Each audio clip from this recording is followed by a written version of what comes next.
I've given you, as a leader, what I would do or how I would say what he said. The security situation in the southeast, I have condemned killings in the southeast. Any violence that is unnecessary, unsenseless, unlawful, I condemn it. It doesn't matter whether it is violence against policemen or security agents.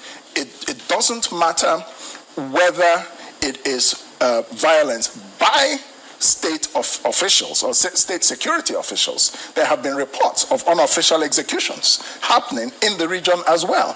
It doesn't matter whether it's the assassination of Ahmed Gulak, which was a terrible thing and very condemnable thing. So I think, we have to make every effort to restore peace in that region and other parts of Nigeria. Now, the point is this. There are many places in Nigeria that are theaters of low-level war at this point, especially the Northeast.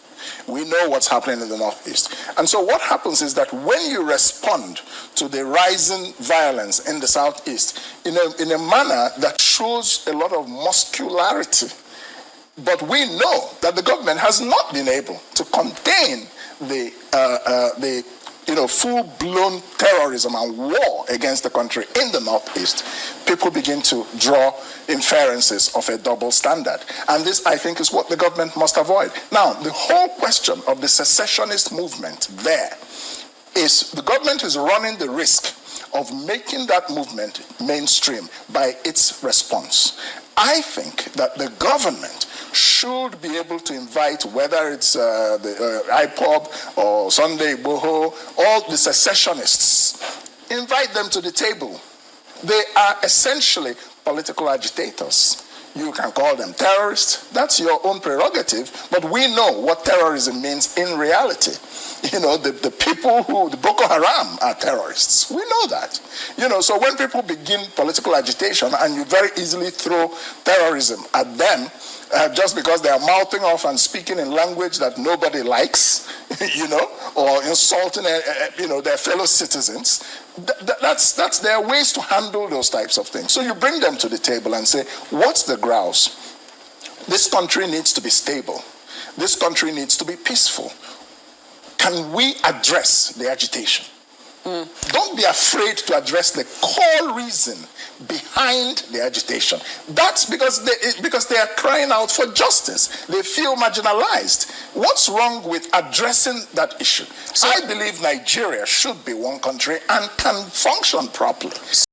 The 2019 presidential candidate of the Young Progressive Party, YPP, Professor Kingsley Moghalu, has urged the federal government to dialogue with secessionists like Nnamdi Kanu and Sunday Igboho. Okay. The former deputy governor of the Central Bank of Nigeria said such discussion would address the root causes of the agitation and help douse tensions in Nigeria. Featuring on Channel Television's breakfast show Sunrise Daily, Moghalu said, "I think that the government should be able to invite, whether it is IPOB or Sunday Igboho, or the secessionists, invite them to the table. They are essentially political agitators. You can call them terrorists. That is your own prerogative. But we know what terrorism means in reality. Boko Haram are terrorists. We know that. Can we address the agitations? Don't be afraid to address the core reasons behind the agitation, because they are crying out for justice. They feel marginalized. What is wrong with addressing those issues? Recall that the chieftain of the Igbo Apex socio-political organization, Igbo, Chuks Ibegu, had urged Muhammadu Buhari to engage Kanu and other agitators in a round-table discussion. No, Buhari will never do that. He will never do that. All of them, they are cabals, whether it is Buhari that is speaking, or whether it is Gaba or Femi Adesina, they know what they are planning, because the only people that can challenge him are these people who are coming up. Because every individual, any form of protest that people want to engage in, they always look for one thing or the other to be able to destabilize the people.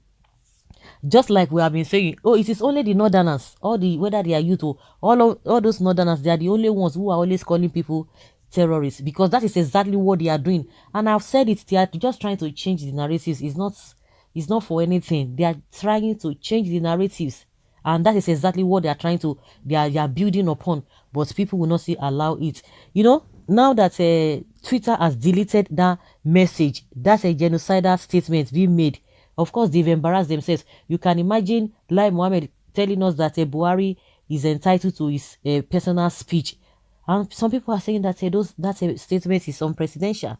And now they are saying, oh, it does not matter whether the Twitter deletes his account or his message or post. It does not matter. But the same people will come and tell you that you don't have right to say this. They talk about hate speech. But all of the things they are telling people not to do, they are the ones doing them. He will not do that now because he has it. It is clear. It is glaring. If Malami could tell you that making an analogy with Esme and what do they call them? The spare parts dealers. What does that? What do you want again? Those who are trying to be economical with the truth, they are telling you that forget about it. That Buhari is just trying to make sure that the southeast is safe. Oh, the problem that is we are experiencing in that. How did this happen? Did it just happen just like that? Did it just came out and just be happening? People don't without no reason, and that is the problem we have with these politicians. They know the problem, but if you begin to react to the problem they have created, they are going to use it against you, and they are not going to deal with the root cause. Just like Moghalu is saying, the reason behind the agitation, you can call them terrorists for all you care. We all know that they are not terrorists. How can you just want to change the narratives, change everybody's mind to what is not right? Now they have exposed themselves, they have embarrassed themselves by Buhari going out, whether Buhari tweeted it or not, by going out alone to go and vomit that venom. It speaks volume. It speaks volume. So what are we talking about? Oh, you have to do this. Oh, you have to do that. You don't have to do this. We are going to show them what happened in 1967. Very, very bad and very unfortunate.